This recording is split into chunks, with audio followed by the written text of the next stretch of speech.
Thank you for joining us for the Parenting at Mealtime and Playtime webinar.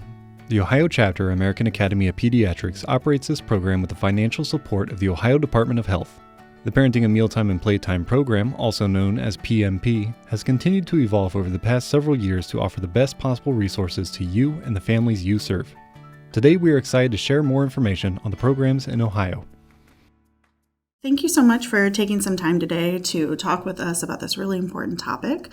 My name is Casey Levy. I am an adolescent medicine provider at Nationwide Children's Hospital, and I do primarily work within our patients who have eating disorders or disordered eating, providing them the unique medical care that they need. And I'm very lucky to be here today with co-presenter Chelsea Tobias, who is an excellent therapist in this area that works with many of my patients and has, I think, really great insight into how we can best support this patient population.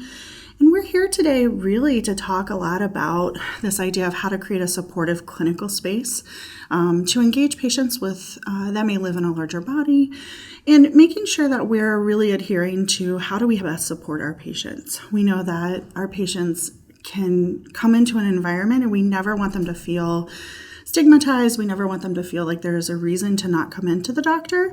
And so really we're hoping that this presentation will give some tips to really help with that. And also maybe put a bug in your ear a little bit about how some of the things we routinely do may actually lead to some stigma and some harm in our patients. And so really we want to think about our guiding principle of medicine, which is first, do no harm. And we're hoping today we'll give you a few tips of how that happens. So one of the reasons we're doing this is because I wanted to show some example growth curves that I use. So my background is in pediatrics. I love working with kids. I always have. And one of the, guiding principles within pediatrics, as we all know, is to really examine those growth curves. And so I wanted to kind of set this talk up a little bit by thinking of how would you approach this patient. So let's think a little bit. You're sitting there before you're going in on maybe your well child check and you're getting ready to see them and you take a look at the growth curve and how would you approach this child? We can really see that on there the weight trajectory is increasing. The height trajectory though has kind of continued to be above the growth curve, and that BMI percentile is increasing as well. What approaches would you take? What would you talk with about this child? What would you talk with their family? Would you talk about weight? Would you talk about growth? Would you think about telling them to watch what they're eating or to maybe suggest caloric restriction? What other approaches would you take? And in the setting of today, with our new 2023 AAP guidelines for obesity management, would this impact your clinical decision making? Is this a patient's care that you get excited to go see? Like, do you go, yes, I get to go talk to this kid and help with their health? Or is this a patient that you kind of feel a little weary? Like, I've had this conversation 16 times this week. Do you feel confident about how to care for this patient and the strategies to help this child and family? And so there are no right or wrong answers to any of those questions. Mostly, I just want us to get us thinking that hopefully this presentation will help as you're approaching patients like this. So as you'll notice with this growth curve, the only change here is now we have a pretty significant drop in weight and BMI. And so I put this up here because these are actual growth curves from patients that I have seen. And again, I want you to kind of think, is your approach to the patient with this growth curve different? Are you doing those same things? Are you talking about weight today? Is your conversation about weight different than if we didn't have this kind of lower point on the weight and the BMI side of things? And again, do you feel excited to talk about this patient? Is this someone that you feel like you're going to get to walk in and kind of cheerlead their efforts in health and things like that? Is this a patient that you go, oh no, now I'm worried? And I think recognizing that these are all pieces that factor into our decision making and our time with kids and families. So what we're going to talk about today, and kind of thinking through this, is how do we use the information that we have to really kind of help support our patients in the best way possible. And so we're going to think of this in kind of 4 separate topic areas to help kind of understand all the different elements. So we're going to talk a little bit about health, weight, and weight stigma as a first step. And I think that's really important. Chelsea and I have talked a lot about this, and I think having that lens of understanding how this factors into what we're recommending is super important to help you navigate how to support families like the ones we just saw in those different growth curves we were talking about. And then also really talking a little bit about those original pillars of medicine and how we have that goal to first do no harm. And then also really how are we going to then use our knowledge about weight stigma, weight bias, potentially about health to really create this supportive environment and make it welcoming for all patients. And then because of, I think, what Chelsea and I do, we are going to do a little bit of talking about screening for eating disorders, mostly because we know that those can be lifelong disorders that we really want to make sure we're recognizing and addressing as early as possible. So that's kind of what we'll handle today. When we think about health, what we think about with this, and one of the things I always kind of like to approach. So when I went to medical school, I was always told oftentimes that when we look at a person's health, we have certain objective measurables we have to think about. And one of the things I've tried to do as I've gone through my practice and as I've grown a little bit is sort of this idea of what is health. And I think when we approach it from a numbers standpoint, it's easier because we end up really being able to say, okay, this BMI or this weight is in a quote unquote good category versus unhealthy category. But really, all of us who work with patients of any kind, we understand that health is not just about those numbers, right? It is a whole concept of many different attributes and aspects that come together to make a person well. And so, even if we take it from the World Health Organization, which is one of the places that I wanted to go to see, am I just narrowly defining health? Am I using the full scope? And really what we see with that is they're defining health in several different ways. And so it's physical well-being, it's mental well-being, social well-being, really thinking about it as not just the absence of disease or infirmity, which is one of the things that you'll hear a lot of times when people talk about health, but that you're in an environment that allows you to grow and have all of those different well-being elements of your life all functioning at a really high level.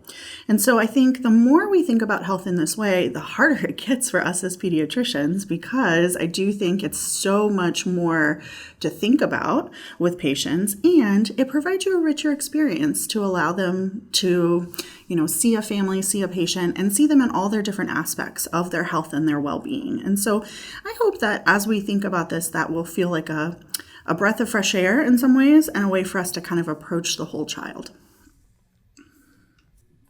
Now we're going to move into disentangling weight from health. You'll note throughout this presentation today that Dr. Levy and I are going to use terms like higher weight bodies, larger weight bodies, instead of using terms like overweight and obese, because these terms can feel stigmatizing to our client populations. They also are derived from the BMI, which is not always a helpful or accurate indicator of health status in children. So we need to be looking at these bigger picture things, as Dr. Levy just mentioned, when we're talking about health. So let's talk about why weight is not the same as health. As Dr. Levy just reviewed, health is not just one thing. Health is a state of complete physical, mental, and social well-being, and not merely the absence of disease or infirmary. So if weight is just one vital sign and can't tell us how a person is functioning in their daily lives, we can't just be relying on that one data point. Like many of you, Dr. Levy and I can both recall patients of ours who live in normal weight bodies who are extremely unhealthy upon further medical examination or when reviewing their mental health histories. And likewise, we can recall higher weight clients who have no medical concerns and experience a healthy relationship with their bodies and with food. Exploring further with our patients with openness and curiosity allows them to tell us more about how they are truly functioning in their day-to-day lives, instead of reducing their health to their weight or their BMI, which dismisses their lived experiences and closes the door on productive conversations about health-promoting behaviors and wellness within your office space. Let's quickly dive a little deeper into health to better understand the forces at play in the lives of our patients.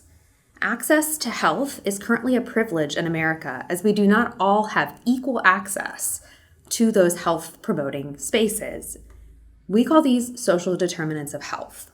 These are the economic and social conditions that influence an individual's differences in health status. These are also largely outside of an individual's control and are influenced by social, economic, and political policies. You'll see on this list, the social determinants of health are things like economic stability, so whether a family has access to means, access to healthy food, access to health care, access to healthy school environments, access to the built environment that's safe to belong in, access to knowledge and resources, access to appropriate treatments for the medical conditions that they may be experiencing or the mental health concerns that they may have, and other forms of racism and oppression are also factors in those social determinants of health. When a family walks through the door of your office, their health has already been influenced by a number of things outside of their own personal choices or genetic predispositions. These can be both protective and harmful in their effect, so that's something we need to be thinking about when we're examining a child in our office spaces. So just like Chelsea was talking about right now, we really want to think about how our patients' backgrounds and our patients' social determinants of health can impact their ability to access care, and may also really impact our evaluation of their body size in many different ways. And so I was at a conference earlier that had this wonderful graphic done by Sylvia Duckworth that really looks at can we sort of visualize when patients and families move closer to power and away from marginalization. And one of the things I think is really important to look at is we're talking about access. And we want to make sure that we understand that having more power gives you greater access to care, gives you greater access to a relationship with your doctor that is probably open and supportive. And as we move further away, that power differential really becomes very apparent. And so when we're thinking about this, even from just simple statistics, what we can see is that the BMI that's greater than 95th percentile, the prevalence of this decreases as the head of household education increases.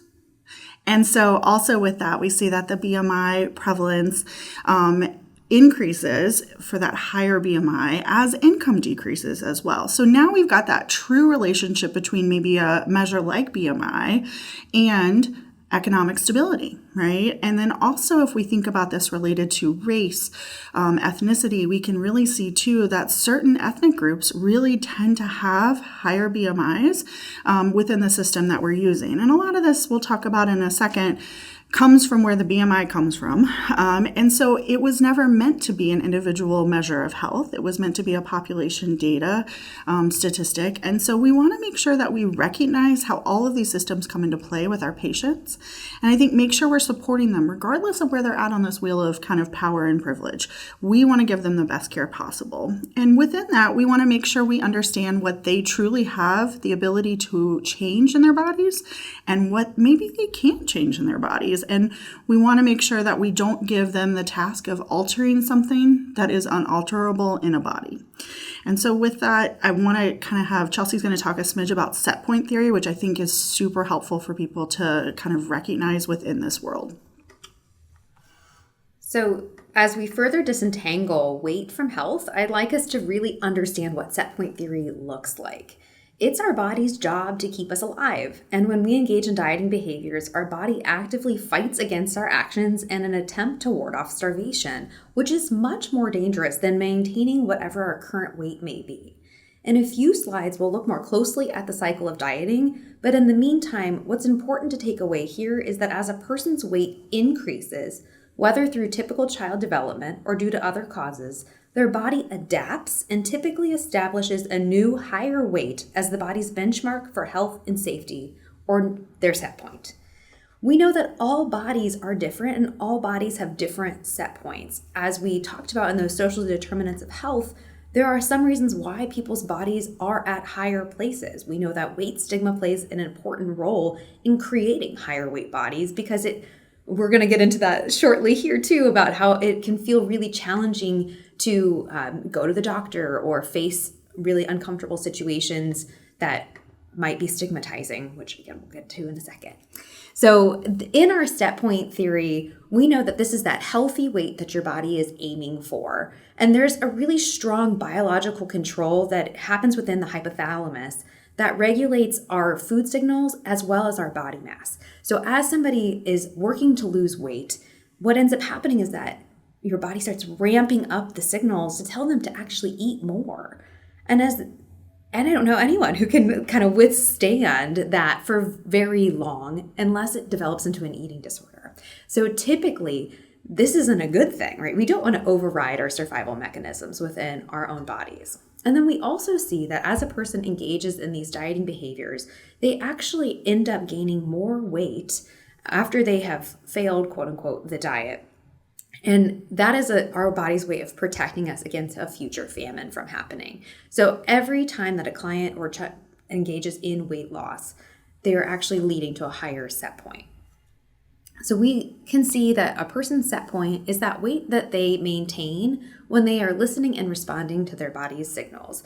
These come from intuitive eating, so that's one of my specialties. And something that we are always trying to work towards is getting somebody back to that healthy place with their body. That set point is also the weight that they maintain when they don't fixate on their weight or food habits. So they're not over-controlled by food or body. And it's that weight that they do return to between those dieting behaviors. And to further introduce a lens here, I want us to think about if you have had these experiences of dieting, weight loss, feeling stigmatized within the body that you live within, and you go into your pediatrician's office and you see a poster like the one that we see on the left, which is one that I have seen in a doctor's office, you might be wondering, what is this doctor thinking about me? How am I to be safe in the space when this idea exists that if I lose weight, then all of these things will be better? You might be blaming yourself for your choices and your inability to lose weight in a fear that you're destined to a life of misery and an unhealthy life. I'm not sure I've talked to anyone who finds this type of image motivating or empowering, and that's precisely what we're trying to do when we do have images like this in our doctor's offices. What this perpetuates are these feelings of guilt and shame. And I always love this quote from Anna Sweeney, that feelings of guilt and shame are worse for you than anything that you'll ever eat. Because when we feel this sense of guilt and shame, it's really hard to make change about something that's going on within our lives. I think we often have this idea or belief that if I push somebody, pressure somebody, make them feel bad about something, that they're going to engage in meaningful change. But we actually see within the research that people are able to make more significant changes from a place of empowerment, which is making them feel like they have some control, where guilt and shame are never about having any control. We actually feel very out of control. Now, this bottom piece here, this picture, if you were like the way that I sort of conceptualize this is that as a person living in a larger body and you go into a doctor's office, it feels like people are stigmatizing your body the same way as if you had these other terrible things, right? Like whether that's the bird flu or global warming, these things are actual global threats. And your body then feels like it's the problem. When your body is never the problem, your body is your friend. Your body is the thing that you will have with you your entire life, and it's our responsibility to help you take care of the body that you have in this really challenging world that we live within. So I've started talking about these terms, weight stigma and weight bias. I want to further disentangle them a little bit for you, starting with the first concept here, which is the concept of diet culture. We see that diet culture is this system of beliefs that equates thinness and particular body shapes with health, happiness, and moral virtue. We see these messages in the greater media landscape all around us. And I always say we are swimming in a sea of diet culture, where this is what everyone is witnessing in our American society. This then drives weight bias. And that weight bias is the negative stereotypes associated with obesity or higher weights. A lot of people can identify these stereotypes as being lazy, unmotivated, lacking willpower or discipline. They're not very positive, nor are they also true. But this is what the perpetuation of diet culture tells us is true. And weight bias then drives weight stigma. And stigma is the discriminatory acts and ideologies targeted towards individuals because of their weight and size. Our Kiddos coming into our office, whether they live in larger bodies or not, are impacted by weight stigma, weight bias, and diet culture. So in addition to the discriminatory acts and ideologies of weight stigma, we also know that weight stigma involves a social rejection and devaluation that impacts people who don't actually fit that social norm of body weight and shape. And in America especially, that norm that we oftentimes feel like we have to attain is thinness. And so how does weight stigma impact so many different pieces? And I wanted to talk about this and kind of go through it in depth because we don't talk about this in medical school. It's certainly not something that's brought up, and it impacts us greatly. So we know that weight stigma that's in the healthcare system, we've talked a little bit about that. We'll go through more evidence of how people experience weight stigma within that healthcare environment. But we also know that people who are in the healthcare world, we'd love to think we could provide this like non-biased, non-judgmental care to our patients. But really when we look, unfortunately, that's something that's hard for us to do. When we look at various studies, one published in 2009 really shows that among nursing students, they looked at the majority of those surveyed thought that fat patients liked food, overate, were shapeless, slow, and unattractive. Those were the specific words that were used. And then when they looked at medical students who were taking part of a web-based survey as well, they found that there was also an anti-fat bias that was expressed by these individuals that people go to for support. So if you're walking in to see someone to get help with your health and they're automatically biased against you and providing that stigmatizing care, it's a wonder people would ever want to go back to the doctor. In other studies, it's been reported that providers have a reluctance to do pelvic exams on those who live at a higher weight. Physicians tend to spend less time with patients who have higher BMIs than those with lower BMIs. And it's also been found in studies that there's less health education for patients with higher BMIs. Patients report feeling that a physician would prefer not to treat them. So you might say to me, oh, well, yeah, I know I really do have judgments about that, but I don't let my patients know it. Well, our studies really show us that we are letting our patients know it. It is done oftentimes through very small, like microaggressions towards folks, and it comes out. It almost, I kind of think of it like oozes out. People know when you don't want to take care of them. And so when we're describing our patients as awkward or unattractive, ugly, non-compliant, which is what's been shown in the research to be used by primary care physicians in the U.S. To describe patients who are fat, our patients are going to feel that. We also know that primary care providers in studies before have shown that they build less emotional rapport with fat patients. And that one study found that while physicians may prescribe more tests to heavier patients, they spend less time with them, reviewing them, or really seem to provide care in a negative way to patients with a higher BMI. And so I think really recognizing some of what we're going to ask you to do today is kind of take a look at yourself as well of how you're interacting. And we're going to try to give you some clues to maybe see where patients are picking up on some of that bias. Even though I know that's not what anyone is intending to do, we all are there to help our patients. So when we think about not only within the healthcare world, we know we're providing some stigmatizing care to our patients based on the research. Okay. The other thing we can see is that within our own medical world, amongst medical students who have higher BMIs actually struggle with more depressive symptoms, alcoholism, and substance abuse due to anti-fat attitudes that surround them. They get caught in the middle, trying to be someone who lives in a larger body potentially, and then also seeing all of the stigma around them. So it impacts our patients, it impacts our trainees, and we also know that it delays care. So when we think about various studies, we've seen that compared to women of lower weight, women in larger bodies are less likely to seek routine preventative health services, cancer screenings, and they're more likely to cancel or delay appointments. They're more likely to report a lower quality of care received. So now we know that patients aren't coming to the doctor. When they do come, we're providing kind of care that is definitely stigmatizing and concerning. And then when we think about this in American culture, we really talk a lot about that willpower issue. And so I want to kind of hit home the idea too that weight loss is often counseled as an eat less and move more type of recommendation. And that if the patient is just strong enough or more certain in their goals, that they will actually get to a point that they're able to lose weight.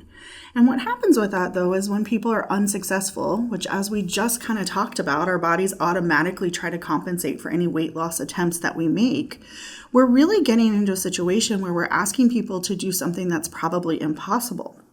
And how do I know that? Well, I know that even within the world of medicine as well, we can see that independent of baseline BMI, weight stigma experiences predict future weight gain and risk of having a BMI that is classified as obese.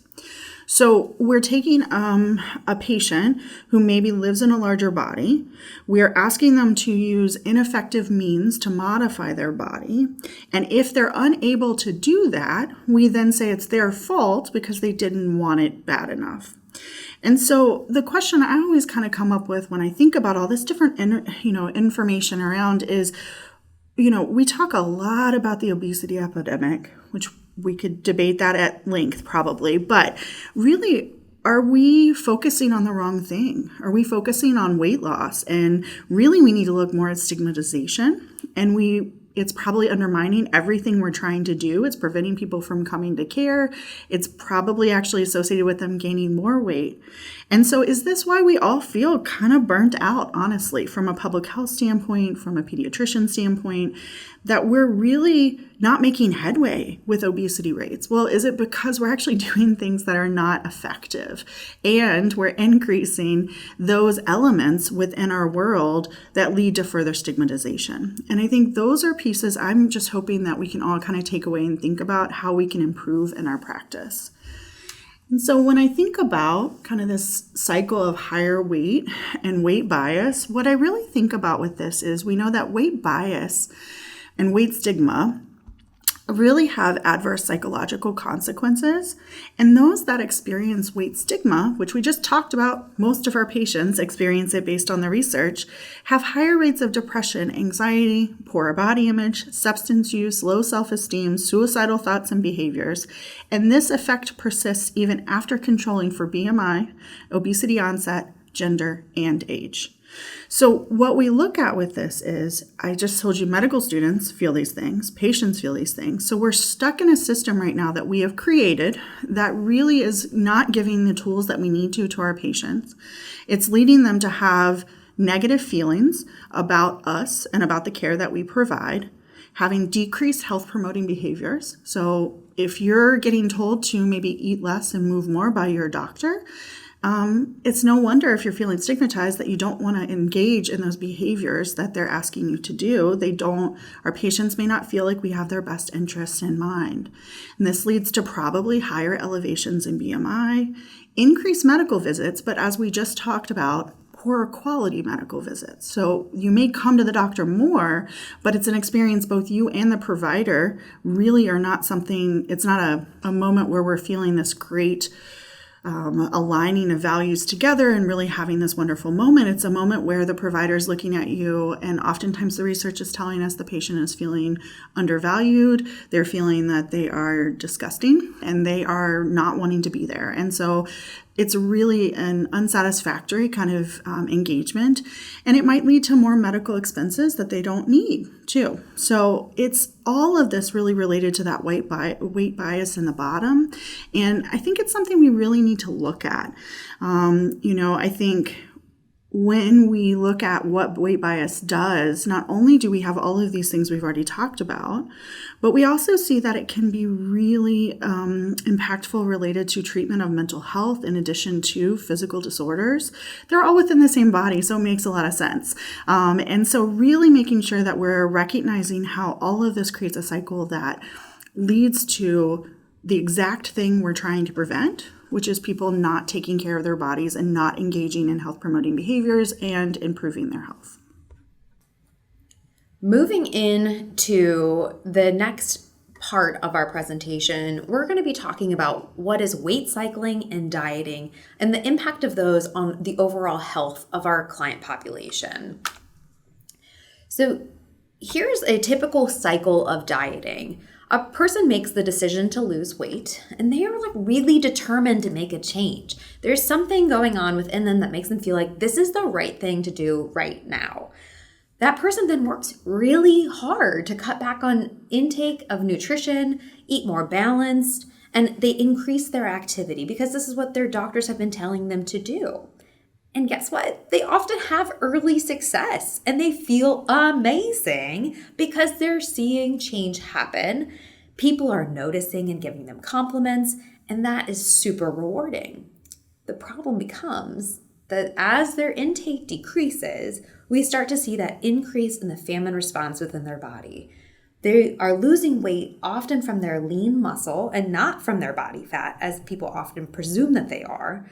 And that leads to a slowed metabolic rate, and the body starts to prioritize fat storage. This then leads to slowed progress. So that early success suddenly becomes a plateau. And they have to work a lot harder, and the results are not coming as fast or at all, which can really decrease motivation.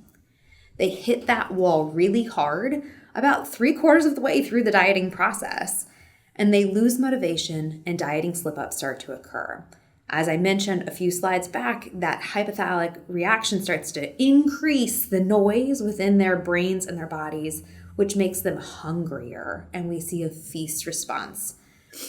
Their metabolic rate has decreased from that lack of intake and that loss of muscle, and they actually start to regain weight in the form of body fat more quickly in this phase of dieting.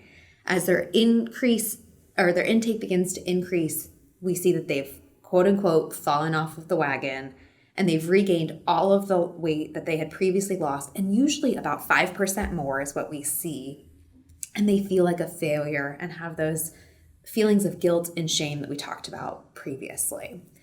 Now, most people have experienced this dieting and weight loss effect, and they feel disempowered. And so one of the reasons I feel disempowered, I think in a lot of ways, is because that wonderful cycle Chelsea just talked about is something that our patients experience frequently whenever working on dieting.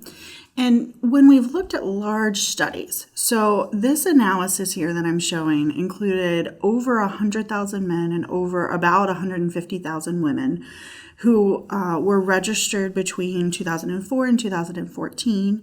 And they had to have 3 or more BMI measurements during this period to be included within this study.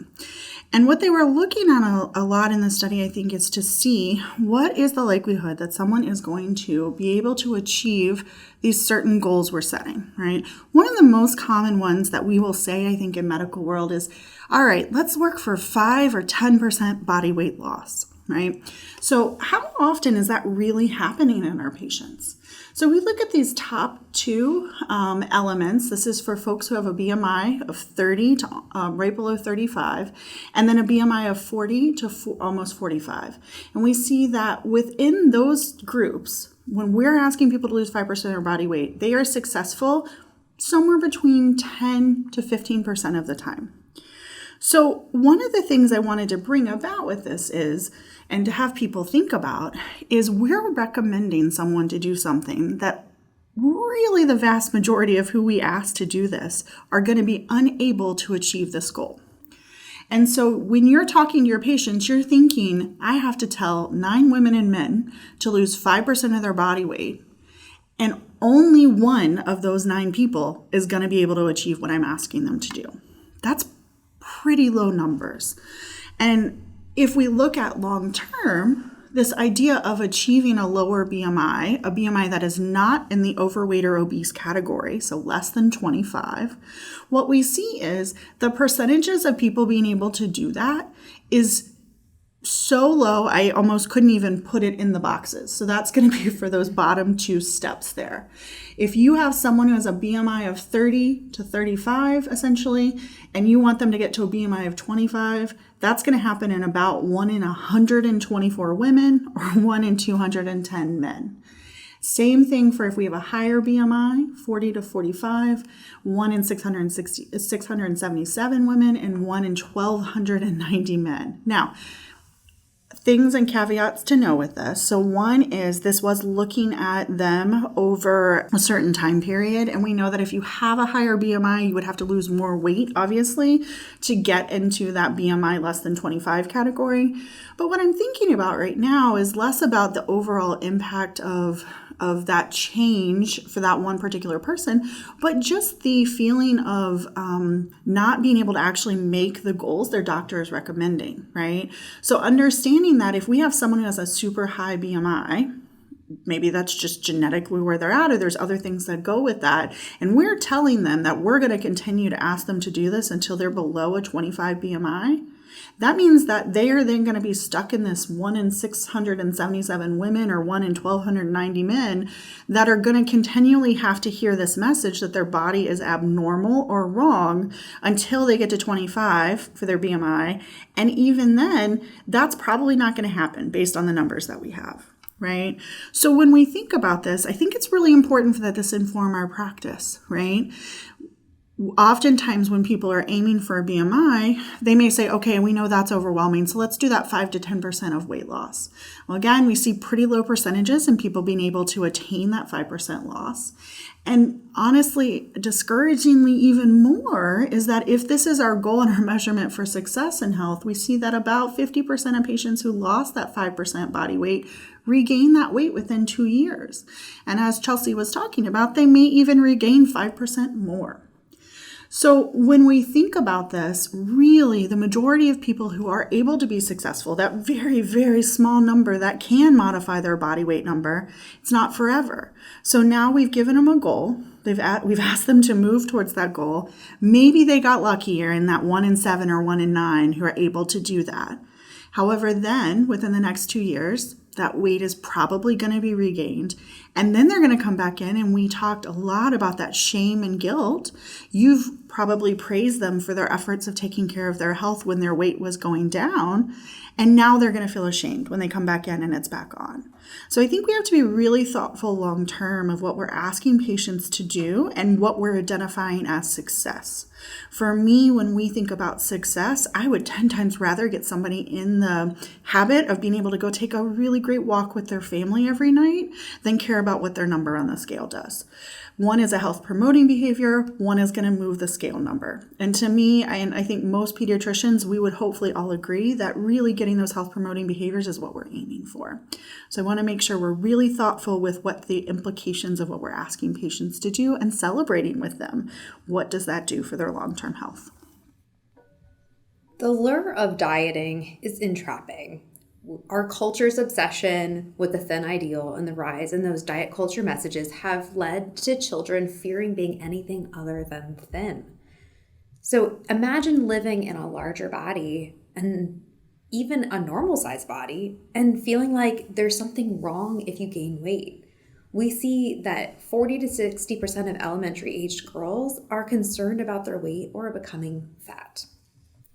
Over 50% of teen girls and 33% of teen boys are using restrictive measures to lose weight at any given time.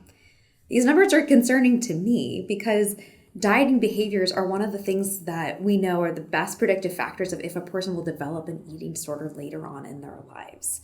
So if 46% of 9 to 11-year-olds are sometimes or very often on diets, and 82% of their families are sometimes or very often on diets, what's the message that we're sending? That diets are the way that we maintain healthy weights?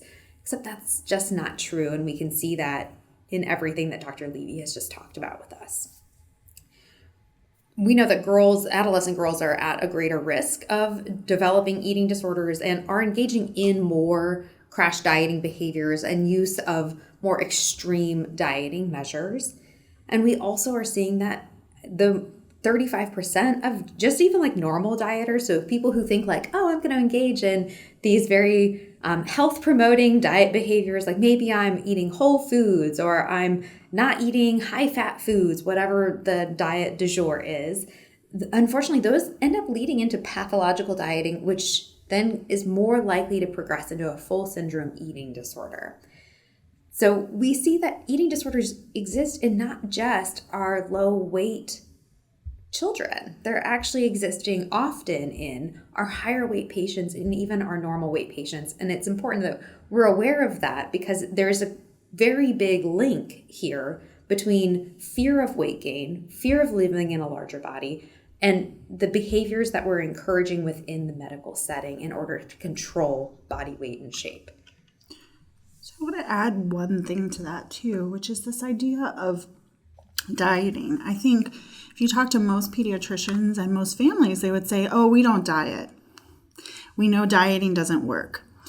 I want to be really thoughtful, and I really want to call out the fact that dieting of what it looked like in the 70s, 80s, and 90s of the 1900s is very different than what it looks like now. Now, dieting can often be cloaked in things that sound like what we're talking about, right? We're going to get well. We're going to be healthy. I will tell you, I hate the word healthy. I use it sometimes, and it can be just abused in so many ways to describe so many things that are unhealthy, but promote thinness. And so I really want us to be thoughtful and to use this as a way to get us all thinking about what is the underlying message behind what we're asking our patients to do. Are we asking them to do something that sounds pretty, but really is in an effort to get them to lose weight? And so that's going to take a lot of self-reflection on all of our parts. And I think recognizing that a diet may have all of the right words right now and sound wonderful and still be harmful. So we want to be really, really thoughtful about that when we're thinking about our own practices and what we're asking our patients to do as well.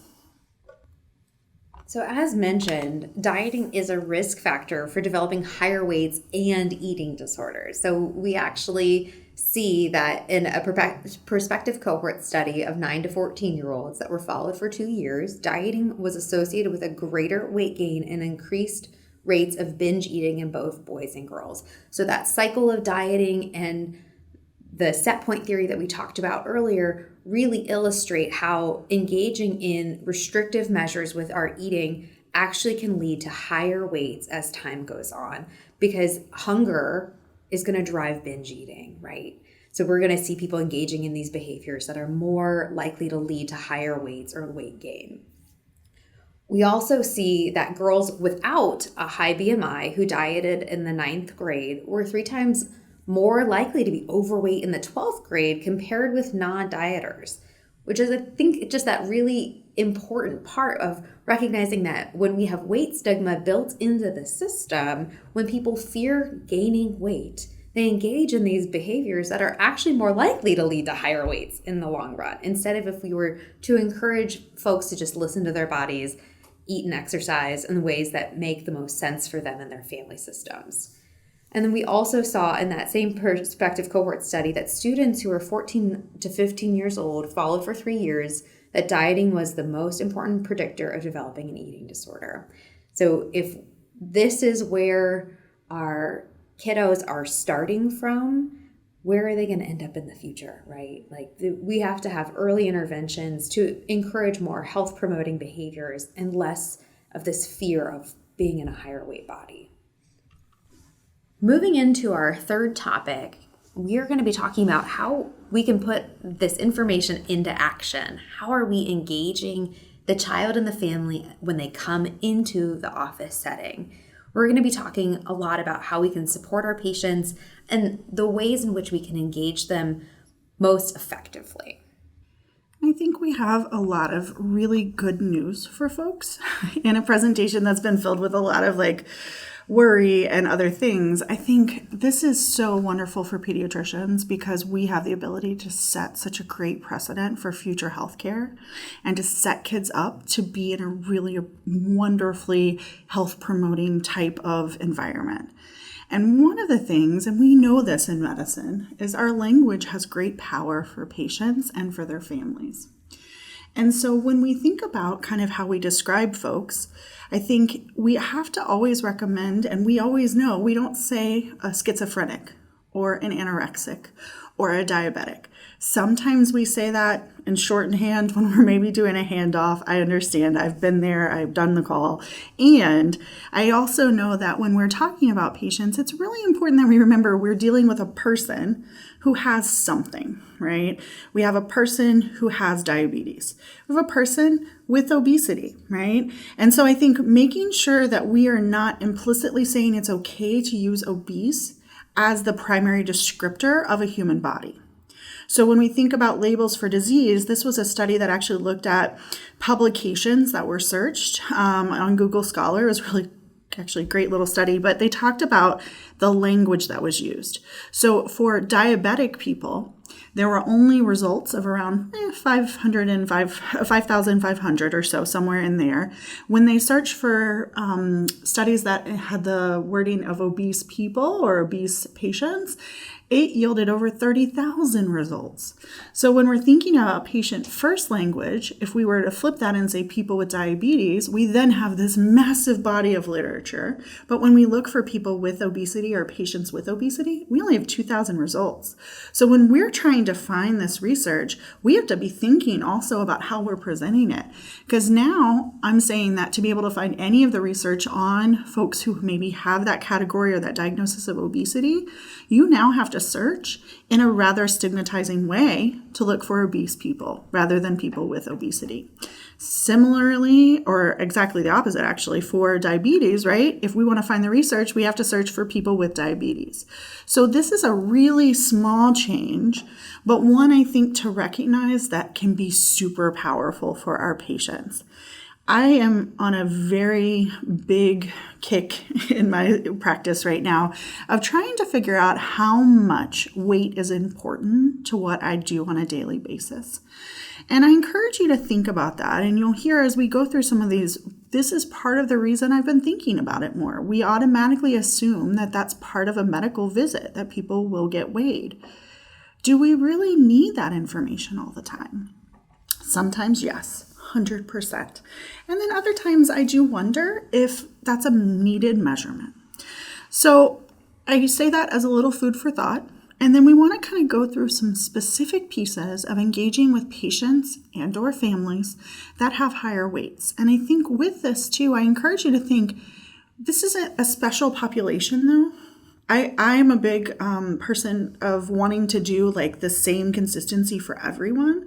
So while we're talking about this as engaging of patients with higher weight, this is really applicable to any body size in your practice. So I think just recognizing that a lot of what we're saying is what you're doing, but making a special call out of maybe some of the unique aspects that happen within this patient population to make sure you're meeting their needs and providing a supportive environment. In order to engage with our patients with higher weights, we want to meet them with a stance of empathy, respect, and sensitivity. Folks that are coming into our office are often uncomfortable, as Dr. Levy mentioned. Like, it is really hard and scary and stigmatizing to be in an office setting when you feel like your body is the problem. If we can meet them where they are, you're going to get way more buy-in from them when they can see that you believe them, that you hear them, that you respect them as an individual. We also don't want to make assumptions about someone's behaviors or the severity of their symptoms based on their weight. This can be like kind of going back to that eating disorder piece, right? Like, someone could be sitting in front of you and telling you, like, I don't really eat anything, and their body might not look like what you would assume a person's body looks like who doesn't eat anything. We can't assume that the way that a person looks and the way that they are behaving are in alignment based on the stigma and bias that we have about what people in higher weight bodies are doing. We also want to consider giving the options for blind weights or weighing in a private setting. In most offices that I go into, the scale is in an open community setting. There's people walking by. The numbers are sometimes large and red and very visible to anybody that's walking by. That number can feel really scary for our patients to see and to know that other people are also seeing that number. So that option for a private setting, weighing away from everybody else, can just feel a little bit less scary. And a blind weight allows for the patient to decide, like, is it important for me to know my weight today? And sometimes it's just not. It's also maybe not important for you in their medical visit, like the reason why they're there that day, to know what their weight is. So that's part of that bringing up that Dr. Levy had about, is weight even relevant to the presenting problem? Like the reason why this client is in your office today, is it because of a weight-related issue, or is it because they have a cold? I don't know why we need to weigh somebody if they just have the sniffles, right? And we can see also that the obesity label is a non-preferred label and can be stigmatizing. I don't know anybody who's like really loves being called obese or referred to as a person with obesity. A lot of the clients that I work with prefer to use terms like fat, higher weight body, larger bodied. And it's important to ask the patient, what's their preferred label? How do you like to talk about your body? And then further into our engagement, we want to be thinking about how we're promoting balance and activity, health, nutrition, and life. In my practice, balance is the foundation of the work that we're doing. I believe that if we have good balance across all of these things, that we see good health and mental health outcomes. So if a person is able to eat a balanced diet, that means that they're able to eat socially with their friends. That means that they can have pizza at the party. That means that they can have salad and not feel like that's the only option for them, which is something that's often really a sad conversation to have in therapy. We also can see that balance with activity means that they're not only exercising. They're not only being valued for their activity levels. That activity is something that they do to take care of themselves. Activity is something that they do when they have time to do it. It's for fun. That's really the goal of this. And further balance within their life. We don't want them spending so much time doing any health promoting behaviors that there's no time for the other aspects that make life worth living for them. So when we think about engaging patients and families, I think in a lot of ways too, we're going to go through some strategies here to reduce weight bias. But I want to kind of think a little bit about some of this is going to be internal reflection on our own. And I think we really have to be pretty open about our own biases. Most folks, I hope by this point, have done the Project Implicit through Harvard.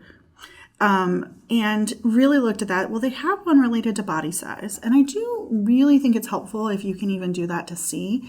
It can be very startling. And I will also kind of throw out there as a medical provider who's gone through this, the idea of not weighing patients and other things is like a radical idea to me. It was never something that was ever questioned as a part of someone's critical health assessment. And the more I think about it, the more I go, I don't know that that's really true. I think there's a lot of power in what we can do without that specific number. And I think part of that is because we have to really recognize that weight is a number, but it is a number that is so impacted by many, many different things. And I think when you're thinking through your own implicit bias, potentially, when you're thinking through other elements, really kind of getting to know yourself and how you approach weight and obesity. A few things that I kind of had to sit down and really make some thoughts with my own beliefs are, what are my views about the causes of obesity? Do I believe those common stereotypes about obesity, about eating too much or lack of motivation to be true or false? Does that seem like on a gut level I agree with that or not? Do I make assumptions about individuals' character, intelligence, abilities, health status, or lifestyle behaviors based on weight? One piece I'm going to throw in there with this one is, how many times when we've talked with someone and we have maybe identified a concern and wanted them to aim for weight loss, said, why don't you just cut out sugary beverages? I feel like that's a frequent one that we will oftentimes go to before we ever even ask if they're drinking sugary beverages, right? So that's a really small example, but one I think is a great way to even kind of start to think through our assumptions we're making. I will tell you that 9 times, maybe 9.9 times out of 10, when I work with kids who have disordered eating, they are not eating enough. It is not that they're overeating, even in my patients who have binge eating disorder. It is that they are not eating enough. And so I think a lot of that comes because maybe they've gone in to see someone, maybe a medical provider, maybe someone else, and they've gotten on the scale and they've identified that maybe they wanted to lose weight. And the automatic answer is please eat, or recommendation is please eat less. Well, if they're already eating 500 calories a day at a maximum and you're telling them to eat less, that is setting them up for binge eating and other things. And so I think these are very small things that are always done with the best of intentions. Folks are trying to give just that little, we always talk about like, what's the quick snippet we can give to help someone improve their health, right? What's that 5-second thing we can do? And so we pick these elements out of wonderful, generous hearts that are trying to help patients and families. And the problem is, it's not that simple. It would be so lovely if it was. And so I just think that this is a great time to think about that and think about how our views and our assumptions about obesity may affect your attitudes and interactions with individuals in a higher weight status. So this one's a tough one because I think all of us got into medicine, especially in pediatrics. We love our kids. And we really are never wanting to do anything that is negative or harmful for them. And the things that we do sometimes as part of standard medical practice do harm them in this way. And so recognizing that when you're talking with someone who lives in a larger body, there's so many complex elements that come together to contribute to their weight. And we need to understand that folks who are in a larger body, because of our societal obsession with thinness, have oftentimes tried to lose weight untold number of times. And they've probably lost that 5% of body weight 20 times in their life. And so it's not one of those things that you're going to then in 5 seconds be like, oh, great, I have this solution that's going to make your life better, right? Because if they could have implemented something that was quick and easy, they would have done that. Like that would have been the first thing that they did. And so I think the more we can do to understand and help explain just the difficulty and potential impossible nature of actually achieving and sustaining weight loss, recognizing that to focus on that weight number may lead them to have more negative attributions to themselves or other things, and that their health and their identification of like if they're a good patient or they're a someone who cares about their health becomes completely tied with that number on the scale. And that's exactly what we don't want, right? We want to think about all of the different causes that can happen with any presenting problem, right? We talk about a differential diagnosis, and we don't want to do any of that premature closure of thinking this one thing is causing everything. We need to offer more solutions than just weight loss, because 9 times out of 10, weight loss is not doable. So if you're giving someone a medicine that's only successful 10% of the time, we should probably talk about why you're using that medicine in a patient. So same thing for this. And we really want to emphasize the importance of those other health pieces. You're fighting against the tide of our society that believes thinness is the best. So how do we help folks reevaluate how they identify health? Can we talk about sleep? Can we talk about stress reduction? Good grief. We all need that right now. Can we talk about access to other resources, right? Therapy and other things. The folks who are able to work with Chelsea one-on-one to really talk about balance in their lives, they're better off in so many ways, right? They have those tools. And so I think the other last little part I'll throw in there is, again, even with the best of intentions, we have to expect that a lot of our patients, if not all of them, probably all of them, who live in a larger body have had negative experiences with health professionals surrounding their weight. And so that has to lead a little bit with how we approach this population as well. So talking about how do we communicate with our patients, I always take this stance of openness and curiosity in the way that I ask questions of any patient who comes into my office. One of my favorite questions to actually start things off when I'm really trying to build rapport and get to know somebody is asking them, tell me about a normal day in your life. Like, it's open-ended. It's not judgmental. It's not telling them prescriptively sort of like what you're looking for. It allows them to fill in the blanks. So some of those furthering questions you can ask is, talk to me about what it is that you're eating. What foods are available in your home or school that you enjoy? Who prepares your food? Are meals eaten alone or with other people? These questions really let you know more about the health of the patient sitting in front of you based on like what's their access to resources, what's their social eating look like. These are things that help to have like better health outcomes and happiness outcomes for people. We also like to ask, what kinds of activities are you enjoying these days? Not just assuming someone doesn't do activity, because in reality, everyone does something. And what they define as activity might be different than how you define activity. Another way that we could ask this question, if you're looking for more movement directed, is how do you like to move your body? Have you tried dancing, sports, walking your dog, stretching, whatever you can kind of come up with?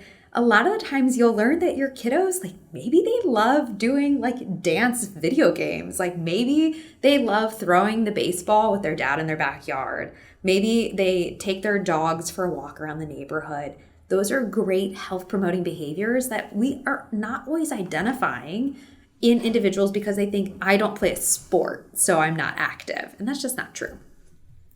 Another way we can ask a good open-ended question is really asking, can we talk about your weight today? If you feel that as a physician that it's important to have that discussion. By asking that question, you're empowering that child and family to make the decision of like, is this actually a conversation that I want to have today? Some days it's not a good day to have that conversation. Maybe it's been a really tough time. And if you as a provider feel like that is an important conversation, you can schedule a follow-up that maybe it's a better time for that kid or that family to have that talk. Earlier I mentioned this too, but is there a preferred term that you'd like me to use when discussing your weight? Everybody has a different term. Some people might have never thought, like, why does it matter? But by giving them that chance to make that own decision about how they would like to discuss their weight, it really, again, empowers them to feel that they have some ownership over their bodies and their body is not a problem. I love the question, how are you feeling about your weight at this time? Because sometimes you might hear like, I love my body. I love what I look like. I feel really good and I feel really empowered. And I think that's a great opportunity for you to be able to hear like, this person doesn't have a problem with their weight. Or sometimes you might like, I think my weight's too low, right? Like this is again, kind of screening for those eating disorder pieces. Like if a client or a patient comes into your office and says, you know, like, I think I need to lose weight or my body weight is too low, like we might actually be identifying this kid has ARFID, which would be a different sort of diagnosis that we might be missing out on if we're only looking as like, this person's weight looks fine to me. Another question is, what are your goals for well-being and how would you feel healthiest? Again, putting this back onto the patient sitting in front of you. They might have a different goal than you do as their provider. And they know their bodies better than you do. And what might feel healthiest for them, they might not have ever thought about that question. And really putting it back with them to make those decisions instead of you prescribing what is healthy. And I love updating our messages about food, trying to stay neutral and factual, avoiding good or bad, because food has no moral value. All food is just nutrition. And that nutrition helps to fuel their bodies for activity of daily living. So it's not good or bad if it's fueling their bodies. I think our cultural messages around healthy and unhealthy foods just get really mixed up. And again, kind of send those messages of like when food has this belief of a moral value of healthy, unhealthy, good or bad, people then feel morally superior when they're eating healthy. And then they feel shame and guilt when they're eating quote unquote bad. We want to promote balance across the spectrum. So if all food is good food, all food provides the nutrition that your body needs in order to move, function, learn, etc., then it's good food. We also want to practice modeling non-appearance related compliments within our medical settings. I think we are quick to compliment somebody for weight loss. We're quick to compliment someone about something that seems like a perceived win, right? Like, oh, you're eating less, but that could actually be fueling an eating disorder on the inside. And then by modeling these non-appearance related compliments, what we're actually doing is showing this child and family that their weight and appearance are the least interesting things about them, that we see them as a whole person instead of just a body sitting in front of us. And finally, we want to avoid health assessments based on appearance and weight. So you might look at someone and make an assumption, like these are our biases. We really want to work on not making an assumption and instead actually doing the full medical workup that you would do on anybody, regardless of body shape and size or appearance. asking those questions, not just assuming that because the person sitting in front of you is in a healthy weight body, that they have a healthy diet. Maybe they're in that body because they're engaging in really restrictive eating behaviors that are going to be far more harmful in the long run. So now we're going to dive in a little bit about some of just very practical suggestions on how to make sure we're creating a welcoming and supportive office environment for our patients and their families.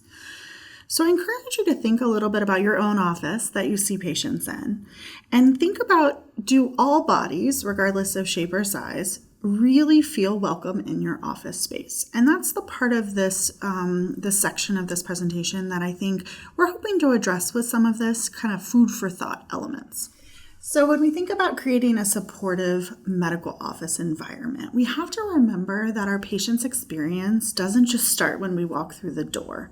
And I think that's one of the biggest things that I had to sort of broaden my outlook of what is our patient going through. So just like we know those social determinants of health really impact everything that happens before they walk through the door, their experience in the healthcare field and world is also greatly impacted after they walk through that door. When they come into an office, is there a seat that they can sit in? Is there only one seat that they can comfortably sit in? So when we look at waiting rooms, people will be like, well, we put out one chair. Well, that's great if that one chair is available, but do we need to get more of them? Do our medical tables actually support the children and the patients that we're working with? So if you look at medical beds, there's oftentimes an overall weight limit that they can be. And imagine going to see your doctor and being too large to be on the table. Additionally, with that, things such as like our blood pressure cuff measurements. And so when we think about that, I am often reminded by patients who have come in and said, like, I went in to see my doctor and they had to call down and say, hey, can I get the thigh cuff to please take the blood pressure of this kid? Can you imagine as that child sitting there, you are now have a body that's so problematic in your mind that you can't even use the standard ways that they measure blood pressure, right? And they also know that when they say, hey, let's grab a thigh cuff, that means you're now trying to put something that fits around a quote unquote normal person's body in their thigh area, and it's having to be used on your upper arm. These things create this element that, again, it's a wonder any of our patients come see us if they live in a larger body. Additionally, thinking about some of the materials in our waiting rooms and on our walls. So Chelsea had a really difficult poster, I think, in a lot of ways of the things that happen when we lose fat. And also think, though, about how much wellness material we have in our offices. We may not have like a poster that you look around and say that's shameful, but do we also have pictures and things that represent all of our patients from a race, ethnicity, from sexual orientation, right? Like all of these different things, body size is one of them, and making sure we have all of these out there so that it's normal for people of various body sizes to come see you for medical care. That gives a lot of normalization for folks to come in. The other thing I would love to say is, we try our best, I think, as medical providers to provide wonderful interactions, and their interactions are not just with us on those days. They're oftentimes going to be interacting with the security guard who works downstairs, with the receptionist when they walk through the door, with our nursing staffs, with random other people who happen to be there, medical students, residents, other folks. And so I think recognizing that this may actually be something that we have to intentionally educate about and intentionally address if there are problems with bias or stigmatization happening by staff or by other medical providers. I think those are both very fair game. And so doing implicit bias trainings really helps your staff, I think, have that better lens of knowledge. We want to really work, too, to think about the things that we're doing within our own culture of our office, too. I can't tell you the number of times in the offices I've worked with even, or been medical student in, where it was like a Biggest Loser competition. Or there was a lot of focus on getting a swimsuit body or other things. Our patients hear and see all of this.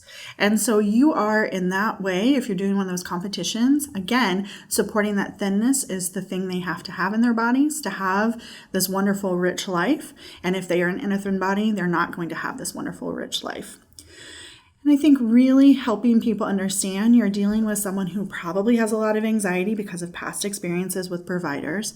They're walking through the door. And so we need to intentionally be welcoming to them, right? I don't know, maybe we change all of our chairs to accessible chairs in the waiting room, right? Let's not make small or large. Let's just have a chair that everyone can sit in. Small things like that, though, are things our patients notice. So they are worth paying attention to. And then Chelsea also already mentioned, and I wanted to kind of just hit home this idea of weighing procedures, right? So I love the idea of blinded weights. I also love the idea of offering a weight. Are you in a place that you would like to have your weight checked today, right? That maybe the answer is no. And we need to be prepared for that because people are getting that also as a suggestion for empowering them about their health and their body size. This should not be something that then is brought with, well, why don't you want to get weighed? We need to be accepting of that. And we need to really understand that we are dealing with something that we'd love to say a weight is a weight and just a number, but we have to recognize the societal implications that come with that and all of the other pieces. Additionally, we want to think about our scales. The idea that a patient in a larger body could step on a scale and it not actually be able to read their number because it doesn't accommodate someone with that body size or type, that can be horribly stigmatizing as well. That private spaces piece. And then really helping the folks who are getting the weights, which usually isn't the doctor, right? 9 times out of 10, it's my nurses or other folks who are working with me. And so really helping them understand potentially the impact of this number as well. And then when you're having weight or growth number conversations, don't be yelling it out there. Oh, she's gained 10 pounds today. Let's have these conversations between the doctor and not make judgments in the background, because that certainly can cause greater discomfort for our patients. And really focus on the appointment of the presenting problem, right? Why is someone here? Really think about recommendations, understanding your patients. You guys know your patients so much better than anyone else. You know what their lived environment is like. You know if they can walk safely in their neighborhood. You know if they have to maybe take a bus through a really concerning area to get to the gym. And so you can give those elements of just thought when you're giving recommendations. I think they're small things. I remember when I was a resident, very naive in my practice, and I was talking with a patient and we were talking about, doing great healthy choices, and after school every day he would go to McDonald's. And I said, okay, well, is there something else we could do? What if you just stayed at home and had a snack? And, this wonderful child taught me very much that I did not understand. He said, well, if I stay at home, my dad comes home and drinks, and then I'm there when that happens. So that's a dramatic example, but not an uncommon one. We have to understand that there are other mechanisms. And in my mind, after that kid told me that, I thought, go to McDonald's. McDonald's sounds like a great place to go spend your time. It's safe. And so I think really kind of getting to know our patients is very important. So because of the work Chelsea and I do, and because we kind of recognize that whenever we talk about, I think, weight stigma and weight bias, about how to create these spaces, we also really want to do a nod to make sure we're looking for eating disorders in patients and not missing out on this potentially fatal disease. So there are a whole bunch of different screeners out there. You really just need to find the one that fits best in your practice. These are some examples that all have some element of screening for eating disorders in them. And some may work for you and some may not. I'm going to hit home on 2. One is the SCOFF, which is at the bottom right, and one is the Eating Disorder Screen for Primary Care. So if we think about the SCOFF, this is one that most folks have heard of. It is freely accessible. It's pretty easy, 5 questions. The one piece with this one is the original sensitivity to pick up on eating disorders from this with answers of yes to 2 or more. You got to talk a little bit more. The original sensitivity is about 85% and specificity of 90%. That's pretty good for a screening tool. However, when they've been doing further research on this, it really looks like the sensitivity and specificity is a lot lower sensitivity in a regular primary care practice. So it's probably only about 54% sensitivity if we're looking at folks who are coming into just general care, versus the original studies were done in those who were in an eating disorder care environment. So definitely something to think about. And one of the reasons I wanted to kind of offer up this second screener, which is this eating disorder screen for primary primary care. So there are a couple word choices I don't love within this, but it is actually a very, very helpful screener that we can use. And so when we say things like we go through, are you satisfied with your eating patterns? Do you ever eat in secret? Does your weight affect the way you feel about yourself? The one word I take issue with is the suffered part, because I think that can be kind of hard. But have any member of your family suffered from an eating disorder? Or do you currently suffer, or have you ever suffered in the past with an eating disorder? And 3 or more abnormal responses are considered a positive screen. And so I think this gives us some tools of ways to pick up on this. And I firmly believe screeners are there for a reason. We need to be looking for this and not just assuming they're not there, or they are there, one of the two. To that end as well, the next screener I have for you to look at is one that looks specifically at binge eating in adolescents. It's a great tool. These are all free, by the way.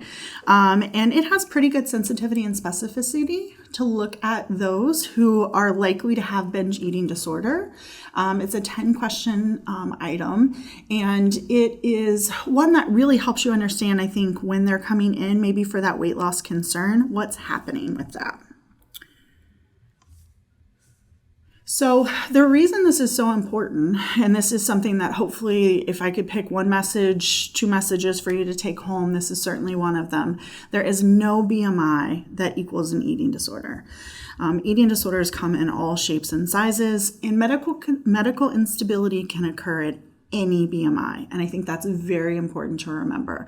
We oftentimes get lulled into a false sense of security of medical safety and stability if their BMI is 75 percentile. Well, just like those very 2 early growth curves we looked at, when we're thinking about somebody dropping from one percentile to another, we can't just look at a BMI in isolation. It has to be the trend.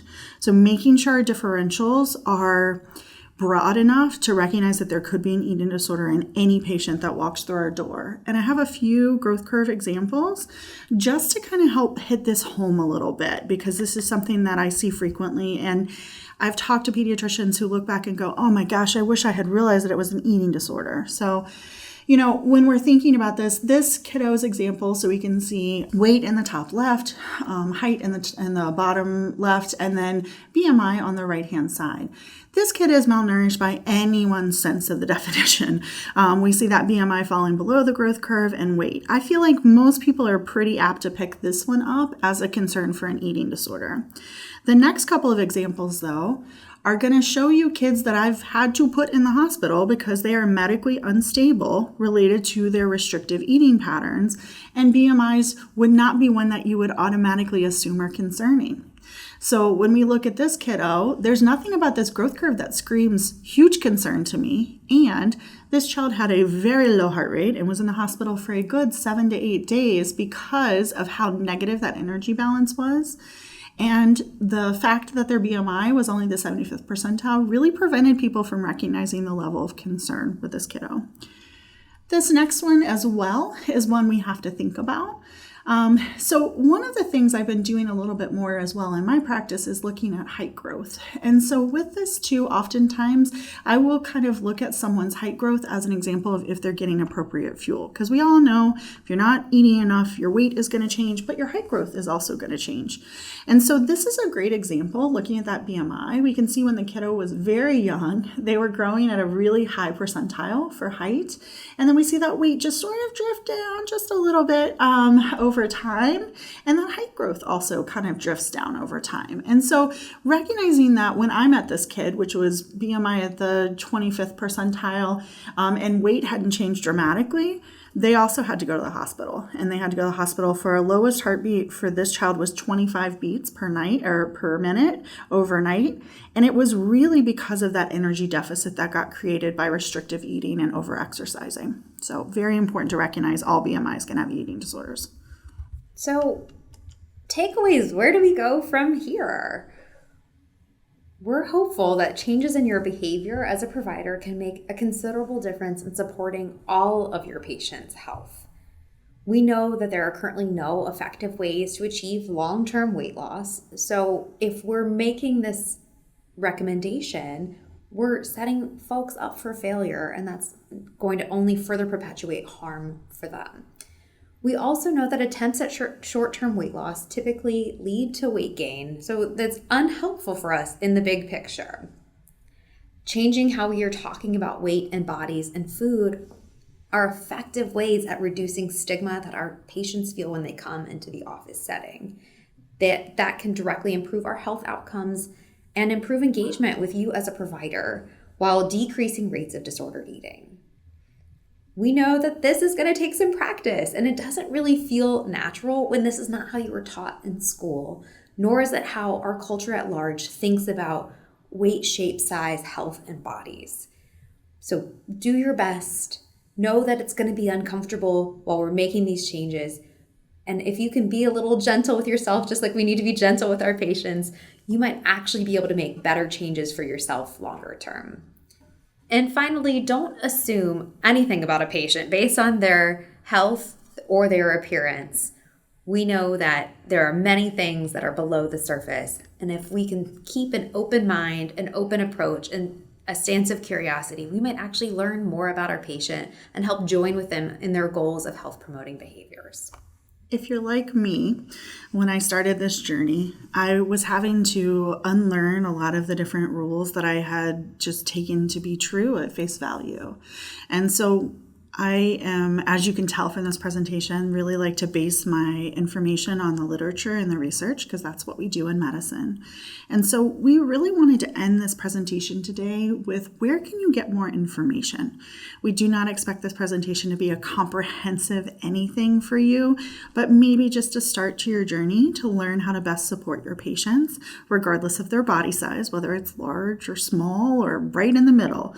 And so really, these are some great resources that you can use. I'll speak to the UConn Rudd Center for Food Policy and Health because it's wonderful. It's a lot of the research we talked about today is from there, and they have a lot of more in-depth investigations that I really, really liked.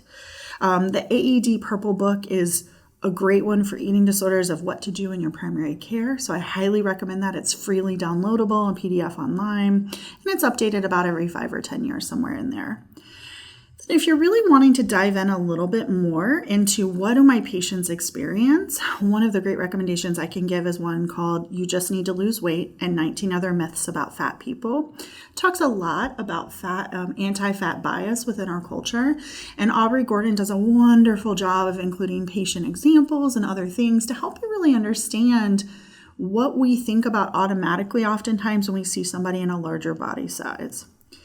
Health at Every Size by Linda Bacon is like the sentinel publication related to that movement. It's worth reading. And another one I can not highly enough recommend is Anti-Diet by Christy Harrison.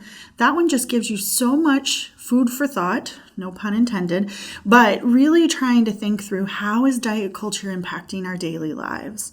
And I think that can be really important for those of us in the medical system, and especially to start to break down some of those things we assume to be true. I'll give you one little teaser from all of this. Our reliance on BMI has got to go. And so I think in a lot of ways, these books help support that. It helps us understand how BMI came to be, which I never thought about until I listened and read these books, but really understanding that BMI was never meant to be used how we're using it, but it was really started to be used because of insurance companies who wanted to know how to charge their customers. And so that, I think, allows you to start to just go, okay, maybe my foundation of what I know to be true about counseling around weight and other things, maybe there's some crumbling in that foundation. And if that's one of the things you walk away with and you get interested in wanting to read, we feel like we have done a good job today. And then certainly this Fostering Positive Conversations Around Weight gives you great information about how to have this conversation, what to do, how do we instruct parents? Because we know as pediatricians, they may be with us for a short amount of time in the office, they go home to parents and loved ones, and they are swimming in that sea of diet culture, as Chelsea mentioned, and so everyone's going to be the exact same. So we need to make sure we're educating all of those pieces.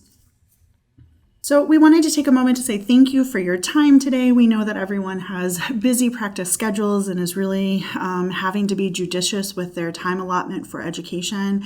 And so we really hope today was a helpful and thought-provoking presentation for you. We are always excited if people walk away at least going, I should think about that a little bit more. And we are excited to hear and to hope that we've started you on a journey of understanding how weight, body size, all of these elements impact your healthcare, and overall really just hoping to improve the healthcare that's provided to young adults and kids and teens and everyone in this area. Thank you so much for your time. We sincerely appreciate you spending your time with the Ohio AAP to learn more about these important topics impacting children's nutrition and play. You can access the Parenting at Mealtime and Playtime resources on our Ohio AAP website. Thank you to our presenters for all they do for the Parenting at Mealtime and Playtime program and for Ohio's children. If you have any questions for Ohio AAP, please don't hesitate to call us at 614-846-6258. A big thank you to you for your ongoing efforts to assist Ohio's families.